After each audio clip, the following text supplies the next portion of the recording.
have a narrow window where influence still matters. And I want to explore why nature is suddenly showing up in unexpected places and what role this industry can play. This is what nature loss looks like in business terms. You have supply chain volatility, you have reformulation costs, you have brand reputation risks, and ultimately, you're passing inferior products to consumers. All businesses in this room depend on biodiversity. The media platforms that you advertise on, the products that your clients sell, the events you sponsor, all of it depends on functioning ecosystems. So transforming how we produce food, how we build cities, how we design supply chains.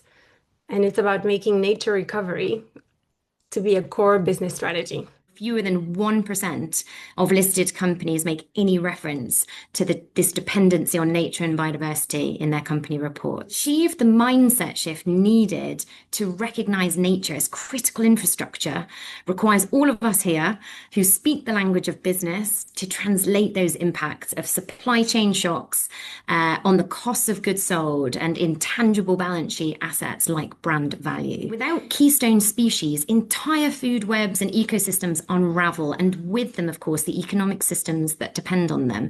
And that translates into real economic loss. And that impacts coastal communities and also businesses that depend on these marine services. So they are choosing for the future to look different from the very recent past. And instead of being one that is destroying the natural environment, they are now choosing to play a really key part in the regeneration of ocean life. Nestle are paying to own them, not the reef, the claims, the action, the story.